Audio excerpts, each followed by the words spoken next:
Petite pause dépressionnaire dans cette première moitié d'été globalement chaude et estivale, avant le retour de conditions anticycloniques. Mais nous allons pouvoir constater dans ce décryptage météo numéro 31 que tout n'est pas aussi simple qu'initialement prévu. Bonjour et bienvenue sur Météopédagogie.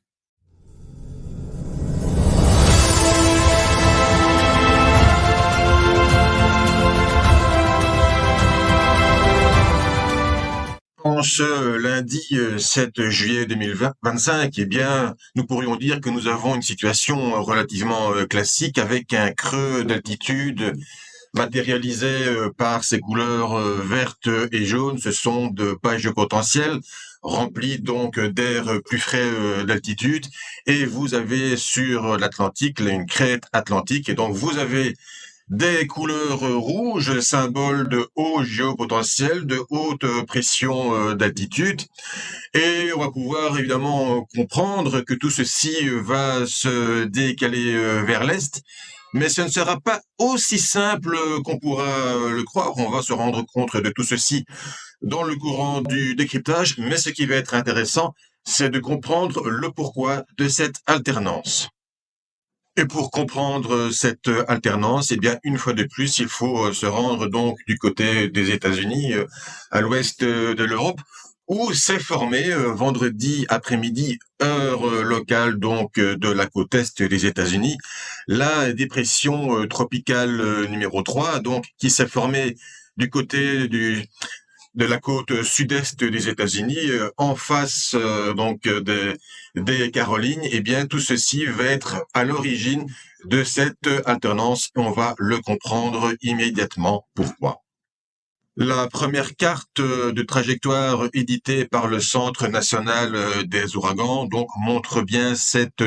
dépression tropicale numéro 3, donc à l'heure locale vendredi après-midi, avec donc cette dépression au large de tout ce qui est Floride, Géorgie et Caroline du Sud, avec la trajectoire rentrante vers la Caroline du Sud et les symboles de S qui montrent la bascule, l'évolution en storm, en tempête tropicale. Donc la dépression tropicale numéro 3 est devenue entre-temps une tempête tropicale et est même rentrée dans les terres en s'affaiblissant donc et en devenant de nouveau une dépression donc Chantal à ce moment-là,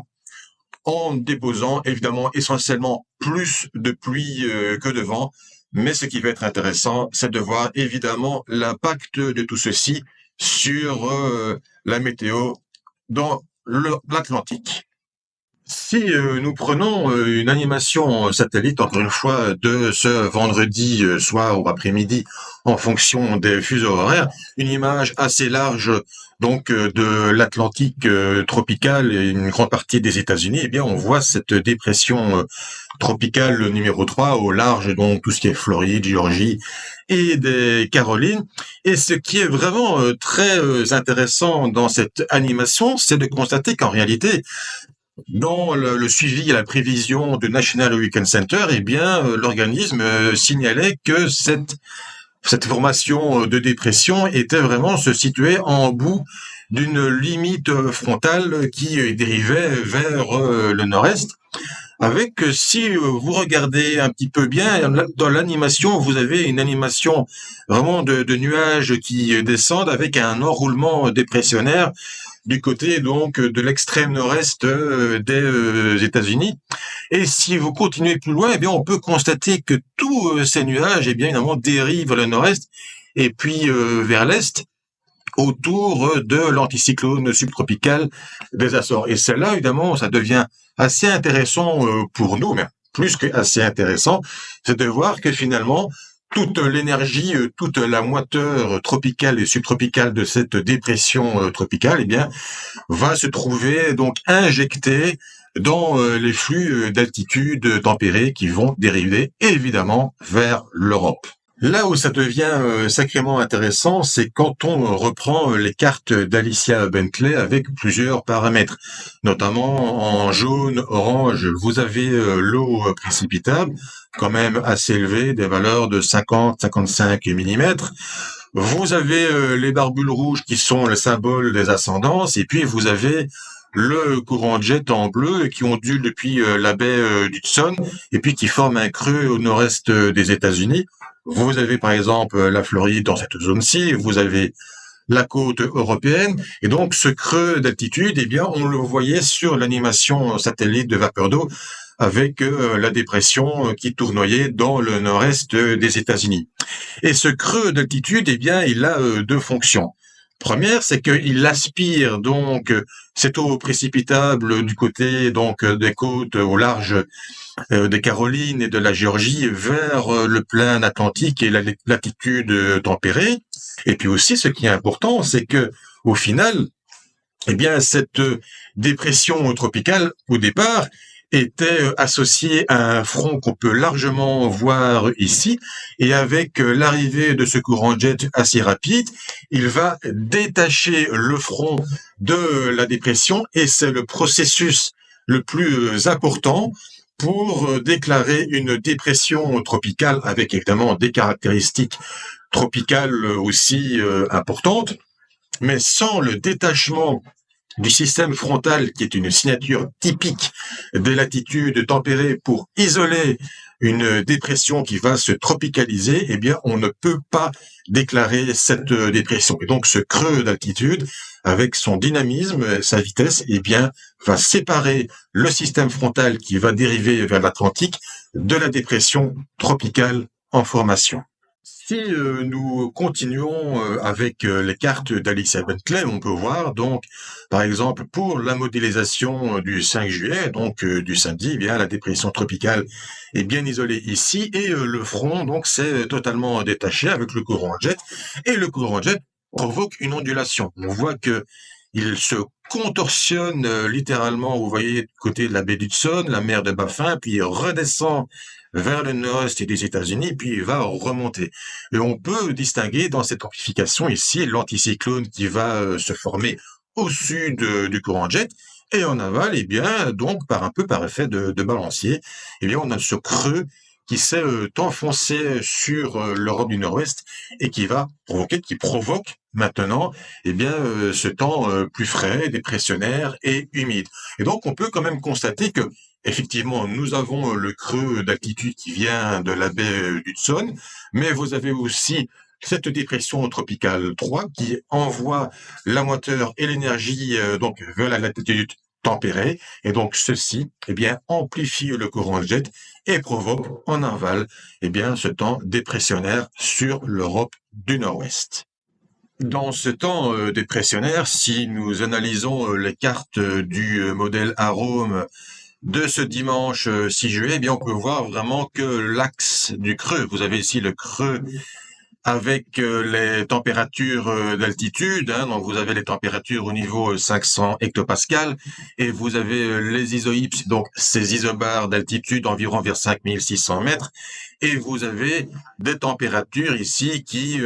en vert, eh bien, descendent à moins 16 degrés à ce niveau, et donc vous avez vraiment l'axe vraiment du creux d'altitude qui passe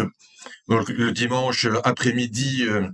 sur le nord-ouest de la France et le Benelux et la mer du Nord. Et donc, évidemment, vous allez avoir un contraste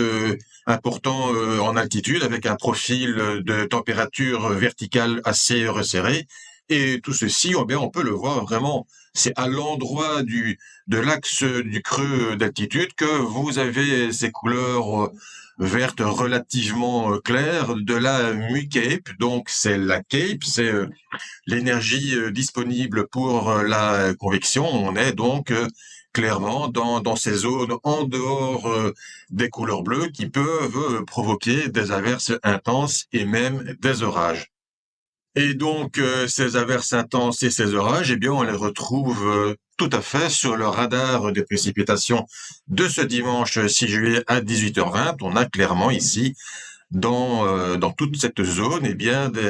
des couleurs vertes, mais aussi jaunes, voire oranges, et vous avez même des petites croix qui symbolise les impacts de foudre. Donc, dans cette même zone du creux d'altitude le plus prononcé,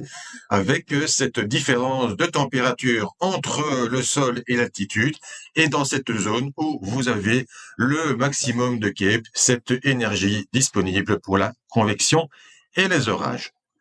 Faisons maintenant un bond dans le temps et décryptons ce qui se passe dans la modélisation du dimanche 6 juillet, au moment où nous réalisons ce décryptage, pour le 13 juillet, avec le modèle AIFS, donc l'intelligence artificielle du modèle européen, et nous constatons que nous avons une haute pression quand même centrée assez au nord sur la Scandinavie, avec quelques racines subtropicales, mais sont assez légères. Et surtout, nous avons une goutte froide, donc avec les bas géopotentiels en jaune clair qui montrent le reste en fait du creux d'altitude qui est en train de passer maintenant sur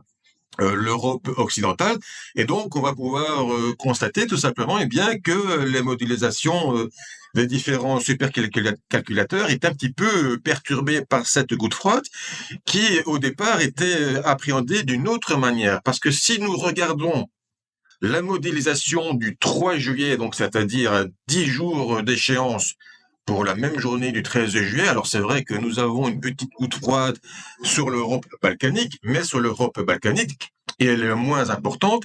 et donc de fait, évidemment, l'anticyclone est plus bas en latitude, avec des racines subtropicales beaucoup plus marquées, et donc on avait à ce moment-là une alimentation en air chaud qui était plus marquée sur l'Europe occidentale. Eh bien, les choses maintenant semblent un petit peu différentes. Et donc, si nous revenons à l'autre carte, donc pour donc le dimanche 13 juillet, alors rien n'est encore évidemment vraiment calé, mais on peut évidemment deviner que la goutte froide peut avoir son influence et qu'au final, l'air chaud qui devait progresser vers l'est, qui pourrait peut-être encore le faire, eh bien, ce serait moins net que dans les modélisations donc du 3 juillet. Si nous prenons maintenant l'animation sur 10 jours à partir de ce dimanche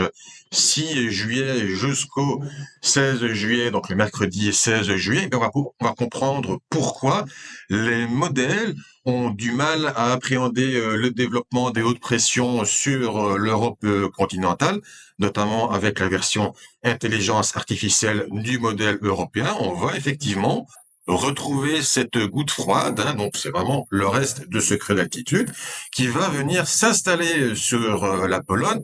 et ça va provoquer plusieurs choses, parce qu'on a d'abord, évidemment, comme cette goutte froide, à l'avant, on va organiser un vent de sud, on va avoir une haute pression qui va s'installer, on le voit dans l'extrême droite de la carte vers la Russie, mais on a toujours la crête atlantique qui veut progresser vers l'est, qui va progresser vers l'est, mais elle sera empêchée de continuer son déplacement vers l'est. Et donc, les vents de sud sur le bord ouest, donc qui devaient donc réchauffer massivement l'Europe de l'Ouest, eh bien, ils vont avoir du mal à progresser. Et ce qui va se passer, tout simplement, c'est que cette haute pression va plutôt se décaler, va progresser vers le nord-est, par-dessus la goutte froide, et elle va venir rejoindre donc l'advection d'air chaud d'altitude sur l'est, sur la Russie, pour constituer donc ce massif de haute pression sur des latitudes assez nordiques, sur la Scandinavie, donc par-dessus cette goutte froide. Et finalement, on est en plein dynamique des fluides, c'est-à-dire que c'est comme si vous aviez ici sur la Pologne une pierre avec le courant de jet, la haute pression qui voudrait progresser vers l'est, mais cette pierre est tout simplement trop résistante, et donc au lieu de progresser totalement vers l'est, eh bien cette rivière est déviée vers le nord-est, et avec donc cette advection à l'est de la goutte froide, eh bien on a jonction des deux développements anticycloniques par-dessus cette goutte froide, et au final, eh bien, on a vraiment ce flux de sud sur l'Europe de l'Ouest, vraiment très chaud, qui a du mal à s'établir. Alors, ça ne veut pas dire qu'il ne fera pas effectivement chaud à certains moments, mais en bout d'animation, ben, on va pouvoir constater tout simplement qu'à tel point qu'on a la goutte froide ici et l'anticyclone ici, eh bien, vous avez la dépression atlantique qui veut pénétrer l'Europe du Nord-Ouest. Alors évidemment, comme nous sommes à 10 jours d'échéance et que les modèles ont du souci pour appréhender tout ceci, eh bien, ce détail, pour l'instant, on ne va pas aller plus loin. Mais malgré tout, cette dynamique des fluides et cette incertitude est assez intéressante à comprendre et à tout simplement appréhender. Au final, si nous prenons le diagramme du modèle européen pour la ville de Bruxelles, avec les différents niveaux, par exemple au 850 et aux 500 hectopascales et les précipitations du creux d'altitude, eh bien on peut constater que même s'il y a une augmentation de la température, eh bien on aura peut-être difficile à atteindre la barre des 15 degrés au niveau 850 hectopascales. Alors cela flirtera au niveau du sol avec les 30 degrés, mais là, on va encore dans les détails et on est à une semaine d'échéance, donc c'est difficile de véritablement appréhender. Mais ce qui est important de noter, c'est que il y a 3 ou 4 jours, pour cette même période du 13-14 juillet, eh bien, on envisageait quand même des températures au-delà de 15 degrés, en allant même titiller peut-être les 20 degrés, et ça sur plusieurs jours avec une possibilité de vague de chaleur relativement carabinée.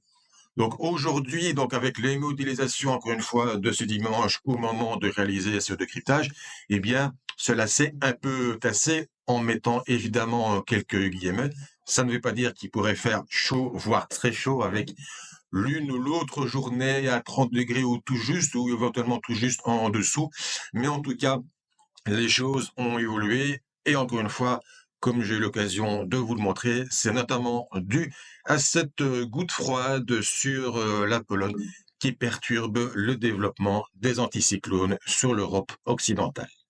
Voilà pour ce décryptage météo numéro 31. J'espère que vous allez lui réserver un meilleur accueil que le décryptage météo numéro 30 qui n'a pas eu beaucoup d'audience. Il a probablement été un petit peu caché par le numéro 29 qui, lui, a battu un record. C'est le premier à avoir atteint les 1000 vues pour un décryptage. Donc probablement que le 30 a été un peu occulté.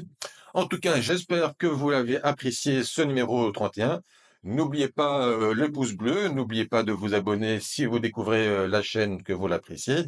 N'oubliez pas de la partager si vous êtes déjà abonné mais que vous connaissez des gens qui pourraient être intéressés. Et aussi quelques commentaires sur les difficultés de cette prévision. Cela pourrait être intéressant aussi connaître votre point de vue. Je vous donne rendez-vous cette fois-ci normalement pour ce jeudi à 21 heures pour le direct météo numéro 5. Mon emploi du temps s'est un petit peu allégé et j'espère cette fois-ci acquérir un bon rythme bi-hebdomadaire. Donc, je vous donne rendez-vous jeudi 21 heures pour discuter probablement de ce retour de la chaleur. Salut!